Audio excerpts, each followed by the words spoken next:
इस वर्ष शारदीय नवरात्रि का आरंभ 3 अक्टूबर 2024 से हो रहा है।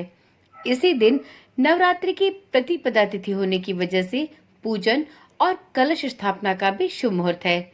भक्तजन माता के आगमन से पहले ही सभी सामग्रियां जुटाने लगते हैं, जिससे उनका स्वागत और पूजन संपूर्ण विधि विधान से किया जा सके।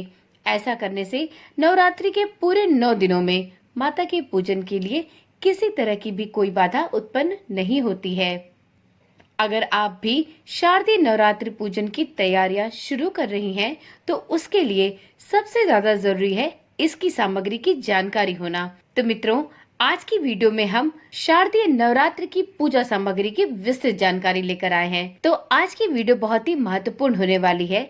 वीडियो को स्किप किए बिना पूरा देखें और अपनी भी एक लिस्ट शारदीय नवरात्रि की पूजा सामग्री की बना ले, जिससे आपको नवरात्रि के 9 दिनों में पूजा में किसी भी प्रकार की विघ्न और परेशानी का सामना न करना पड़े। ओम नमः शिवाय। जय श्री कृष्णा। आप सभी का सनातन धर्मसार चैनल पर बहुत बहुत स्वागत है। मित्रों, नवरात्रि में अलग अलग पूजन सामग्री का अलग अलग महत्व होता है और मान्यता है कि यदि पूजन सामग्री पूर्ण न हो तो व्रत और पूजन भी अधूरा रहता है और हमारा मन भी अपने व्रत और पूजन में अच्छी तरह से नहीं लग पाता, क्योंकि मन में यह दुविधा बनी रहती है कि हमारे पास इस सामग्री की कमी हो गई या हमने इस सामग्री को तो मंगाया ही नहीं। तो इसलिए शारदीय नवरात्रि के प्रारंभ होने से पहले ही अपनी एक पूजा सामग्री की लिस्ट अवश्य तैयार कर ले, जिसमें उन सभी सामग्रियों की आप लिस्ट बना ले जिन सामग्रियों की आवश्यकता आपको नवरात्र के दौरान पड़ सकती है। इस लिस्ट के अनुसार यदि आप शारदीय नवरात्र पूजन की तैयारी करेंगी तो आपको पूजा में किसी भी तरह की कोई बाधा नहीं आएगी और पूरे 9 दिन का नवरात्रि पूजन भली भांति संपन्न होगा। तो चलिए आज की वीडियो में जानते हैं शारदीय नवरात्रि पूजा की सभी सामग्रियों की लिस्ट। शारदीय नवरात्रि की पूजा के लिए सबसे पहले आवश्यकता होती है माँ दुर्गा की किसी तस्वीर या मूर्ति की। यदि आपके मंदिर में पहले से ही माता की तस्वीर है तब तो कोई समस्या नहीं, और यदि आप इस वर्ष नई मूर्ति या तस्वीर लेना चाहते हैं तो आप इसको भी ले सकते हैं। इसके साथ ही लाल रंग की गोटेदार चुनरी। इस वर्ष भी माता के लिए नवरात्रि पर आप एक लाल गोटेदार चुनरी खरीद सकते हैं। इसके साथ ही लाल रेशमी चूड़ियां, सिंदूर, आम के पत्ते, लाल वस्त्र, लंबी बाती के लिए रुई या बत्ती। आप बाजार से बनी बनाई रुई की बत्ती भी खरीद सकते हैं। धूप, दीप और अगरबत्ती, माचिस, चौकी। चौकी के लिए लाल कपड़ा जिसे आपको चौकी पर बिछाना होता है। इसके साथ ही जटा वाला पानी का नारियल, श्री दुर्गा सप्तशती की किताब, कलश, साफ अक्षत या चावल या अक्षत लेते समय इस बात का ध्यान रखें कि टूटे हुए चावल पूजा में नहीं प्रयोग किए जाते। तो आप जो भी चावल ले वो खड़े दानेदार होने चाहिए। इसके साथ ही कुमकुम, मौली, श्रृंगार का सामान, दीपक, घी, तेल, फूल, फूलों की माला, लौंग, कपूर, इलायची, बताशे, पान, सुपारी, फल फूल, मिठाई, कलावा, मेवे, हवन के लिए आम की लकड़ी, जौ, हवन कुंड और हवन में जो भी सामग्रियां लगती हैं उनका जो एक डिब्बा आता है उसे भी आप खरीद ले। उसमें हवन की सभी जलाने वाली सामग्री आसानी से उपलब्ध होती है। अब अपनी लिस्ट को आगे बढ़ाते हुए अखंड ज्योति के लिए जो आवश्यक सामग्री चाहिए उसे भी नोट कर ले। मित्रों, यदि आप 9 दिनों तक अखंड ज्योति को प्रज्वलित रखना चाहती हैं तो इसके लिए सभी आवश्यक सामग्रियां इस प्रकार से हैं। अखंड ज्योति का दिया, इसके अंदर इस्तेमाल होने वाली बत्ती, पूजा में इस्तेमाल होने वाला घी अथवा तिल का तेल और माचिस। ये सभी चीजें आप नवरात्र के प्रारंभ होने से पहले ही जुटा कर रख ले। अगला सामान है कलश स्थापना के लिए ली जाने वाली सामग्री की लिस्ट। कलश स्थापना के लिए मुख्य रूप से पीतल, तांबे या मिट्टी का कलश ले सकते हैं। मिट्टी का पात्र, कलावा, आम के पत्ते, जौ, सिंदूर, नारियल, छोटी लाल चुनरी, जल, दीपक, तिल का तेल या घी, बालू या रेत। कलश स्थापना के समय सबसे पहले मिट्टी के एक पात्र को जमीन में थोड़ी सी बालू डालकर रखें।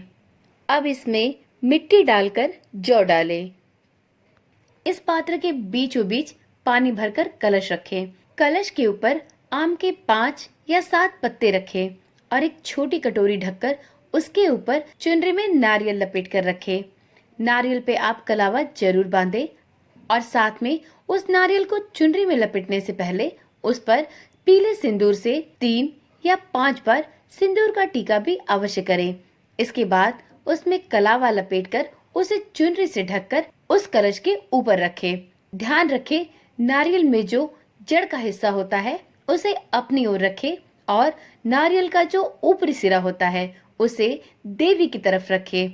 कलश के मुख पर कलावा जरूर बांधें और रोली से स्वास्तिक का चिन्ह भी बनाएं। अब वीडियो में आगे जानते हैं माता के श्रृंगार से संबंधित सभी सामग्रियों की लिस्ट। मित्रों, श्रृंगार के सामान में आपको ध्यान में रखने वाली बात यह है कि माता को पूरे 16 श्रृंगार चढ़ाने का प्रचलन है, इसलिए पूरी सामग्री ध्यान से इकट्ठा करें।